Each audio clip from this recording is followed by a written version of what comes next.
បបព្រះវរបិតាព្រះពុត្រានិងព្រះញាណអស់សុទ្ធដែលគង់នៅក្នុងជីវិតបងប្អូនទូព្រះគុំយើងខ្ញុំទាំងអស់គ្នាសូមអរគុណព្រះអង្គជាខ្លាំងណាស់ថ្ងៃនេះដែលទ្រង់បានប្រទានពរឲ្យគឺបុគ្គលយើងខ្ញុំហើយនឹងប្រទានឯកសិទ្ធិឲ្យយើងខ្ញុំបានចូលមកប្រគល់ទ្រង់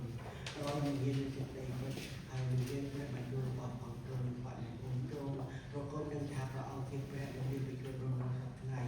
ហើយព្រះអង្គជាព្រះដែលមានប្រយោជន៍ក្នុងសប្តាហ៍ហើយព្រះអង្គជាព្រះពិតតែមួយពីឡើយខ្ញុំសូមអរគុណព្រះអង្គនៅថ្ងៃនេះបិតាអើយខ្ញុំអរគុណព្រះអង្គហើយថាអរគុណព្រះអង្គទៀតដែលព្រះអង្គមានសេចក្តីស្រឡាញ់មេត្តាករុណាដល់ទុំគុំយើងខ្ញុំទាំងអស់គ្នាដែលជាមនុស្សខ្វះកណ្ដាលស្រ័យឡើយទ្រង់តែងតែយកប្រតិទុកដាក់ហើយនឹងរៀបចំជីវិតកូនឲ្យបានកូនទាំងអស់គ្នាបានដើរតាមផ្លូវរបស់ផងទ្រង់បិតាទ្រង់អរគុណណាស់នេះជាប្រគុណដ៏ធំថ្លៃពិសេសនឹងរកឲ្យប្រៀបទៅមិនបានឡើយហើយកូនទាំងអស់គ្នាក៏សូមរំទូលដល់រាល់ទាំងកំហុសកូនរបស់ផងកូនដែលបានប្រព្រឹត្ត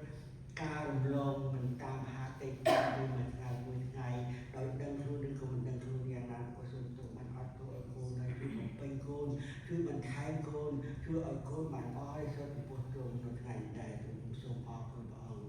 បិតាអើយហើយបន្តទៅទៀតកូនសូមអរគុណព្រះអង្គសូមយាងប្រវត្តិមានរបស់អង្គទ្រង់មកកូនកណ្ដាលចំណងមានទុំគុំយើងខ្ញុំដើម្បីជួយបង្ហាត់បង្រៀនយើងខ្ញុំឲ្យបានយល់ពីបំណងហាតិទ្រង់ឲ្យកូនបានស្គាល់ពីច្បាប់របស់ព្រះអង្គឲ្យកូនបានដឹងថាព្រះអង្គជាព្រះដែលនៅខាងកូនឲ្យកូនដឹងថាព្រះអង្គនឹង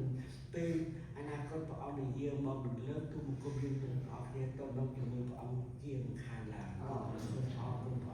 ដូច្នេះនៅពេលនេះដែរក៏សូមទូលបានប្រទានពរដល់លោកគ្រូដែលនាំមុខព្រះបន្ទូលថ្ងៃនេះសូមឲ្យគាត់មានអំណាចមកព្រះអង្គគ្រប់ពេលវេលាឲ្យគាត់បានសម្ដែងនៅព្រះបន្ទូលដ៏ពិតរបស់ព្រះអង្គឲ្យគាត់ទាំងអស់គ្នាបានយល់បានស្គាល់បាន